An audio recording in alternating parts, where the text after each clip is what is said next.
Hello everyone. Welcome to the channel, a spiritual user manual for life. This channel is dedicated to reading, unpacking, and analyzing the text section of the book, A Course in Miracles.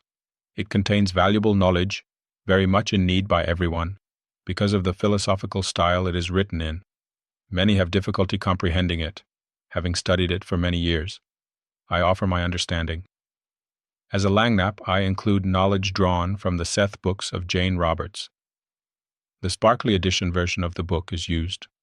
The videos follow the order of the text. This one is for the section in Chapter 2, The Illusion of Separation. To distinguish between the text and my commentary, the word text will precede the text. The word comments will precede the commentary. Note, as per the course, the voice of the text is that of Jesus. Let's begin. Chapter 2, The Illusion of Separation. Text. This section deals with a fundamental misuse of knowledge referred to in the Bible as the cause of the fall or separation. There are some definitions which I asked you to take from the dictionary, which will be helpful here. They are somewhat unusual, since they are not the first definitions which are given. Nevertheless, the fact that each of them does appear in the dictionary should be reassuring. Project, verb, to extend forward or out. Project, noun, a plan in the mind. World, a natural grand division. We will refer later to projectiones related to both mental health and mental illness. We have already observed that man can create an empty shell, but he cannot create nothing at all. This emptiness provides the screen for the misuse of projection. The Garden of Eden, which is described as a literal garden in the Bible, was not an actual garden at all. It was merely a mental state of complete need-lack. Even in the literal account, it is noteworthy that the pre-separation state was essentially one in which man needed nothing. The tree of knowledge is also an overly literal figure. These concepts need to be clarified before the real meaning of the separation or the detour into fear can be fully understood. To project, as defined above, is a fundamental attribute of God which he gave to his Son. In the creation, God projected his creative ability from himself to the souls he created, and he also imbued them with the same loving will to create. The soul has not only been fully created, but has also been created perfect. There is no emptiness in it. Because of its likeness to its Creator, it is creative. No child of God can lose this ability because it is inherent in what he is, but he can use it inappropriately. Whenever projection is used inappropriately, it always implies that some emptiness or lack exists, and that it is in man's ability to put his own ideas there instead of truth. If you consider carefully what this entails, the following will become quite apparent. First, the assumption is implicit that what God created can be changed by the mind of man. Second, the concept that what is perfect can be rendered imperfect or wanting is accepted. Third, the belief that man can distort the creations of God, including himself, is accepted. Fourth, the idea that, since man can create himself, the direction of his own creation is up to him is implied. These related distortions represent a picture of what actually occurred in the separation. None of this existed before, nor does it actually exist now. The world was made as a natural grand division, or a projecting outward of God. That is why everything that he created is like him. Projection, as undertaken by God, is very similar to the kind of inner radiance which the children of the Father inherit from him. It is important to note that the term project outward necessarily implies that the real source of projection is internal. This is as true of the Son as of the Father. Comments. Here's an attribute of God's mind that we are here to learn: projection. The ability of the mind to manifest, bring into existence its contents. These being our thoughts, beliefs, emotions, desires, and will. Through our intellectual and intuitive abilities, we manipulate this content. When we combine all of them, we get what we think about, we bring about, which perfectly identifies a major learning benefit of this Earth School: the ability to manifest into physical objects the contents of our minds. With this ability comes responsibility, using all these tools as intended by our Creator. Text. The world, in the original connotation of the term, included both the proper creation of man by God and the proper creation by man in his right mind. The latter required the endowment of man by God with free will, because all loving creation is freely given.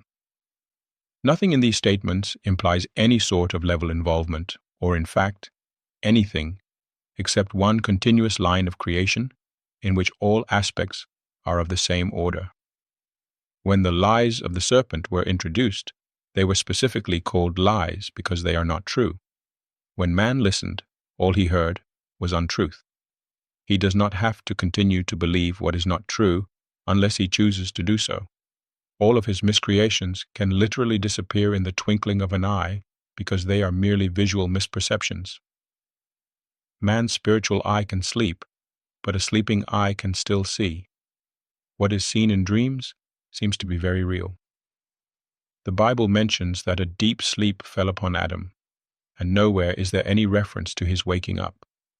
The history of man in the world as he sees it has not yet been marked by any genuine or comprehensive reawakening or rebirth. This is impossible as long as man projects in the spirit of miscreation. It still remains within him, however, to project as God projected his own spirit to him. In reality, this is his only choice, because his free will was given him for his own joy in creating the perfect comments.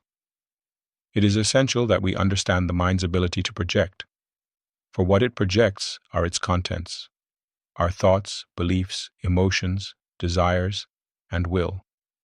Those that fall along the lines of bringing peace and joy, being constructive and productive, and serving others, produce results that are desirable and in line with our Creator. Anything not meeting this criteria is a miscreation. One of the challenges inherent in this earth school is the potential to over-identify with its physical nature and forget this fundamental criteria, which is what we have been doing for quite some time. Seth referred to it as going native. Now we have to cleanse our minds of these numerous distortions or obstacles so we can reawaken to our original state. This is the objective of A Course in Miracles and the Seth books of Jane Roberts. Text. All fear is ultimately reducible to the basic misperception that man has the ability to usurp the power of God. It can only be emphasized that he neither can nor has been able to do this. In this fact lies the real justification for his escape from fear. The escape is brought about by his acceptance of the atonement, which places him in a position to realize that his own errors never really occurred. When the deep sleep fell upon Adam, he was in a condition to experience nightmares because he was asleep. If a light is suddenly turned on while someone is dreaming a fearful dream, he may initially interpret the light itself as a part of his own dream and be afraid of it. However, when he awakens, the light is correctly perceived as the release from the dream, which is no longer accorded reality. It is quite apparent that this release does not depend on the kind of knowledge which is nothing more than deceiving lies. The knowledge which illuminates rather than obscures is the knowledge which not only sets you free, but which also shows you clearly that you are free. Whatever lies you may believe are of no concern to the miracle, which can heal any of them with equal ease. It makes no distinctions among misperceptions. Its sole concern is to distinguish between truth on the one hand and all kinds of errors on the other. Some miracles may seem to be of greater magnitude than others. But remember the first point in this course, that there is no order of difficulty in miracles. Comments. Over time, we've allowed distortions to enter our minds, forgot our purpose for being here, tried to assume God's role, entered a state generously described as a deep sleep. Now our minds are filled with lies, misinformation, disinformation, distortions, and more. This severely flawed content causes us to project numerous miscreations, many with disastrous consequences. The atonement principle was created to get us out of this mess. Through miracles, we're able to identify this flawed content and their effects, cleanse our mind of them, take the necessary actions to heal the damages done, and remember our true purpose for being, learning to be co-creators.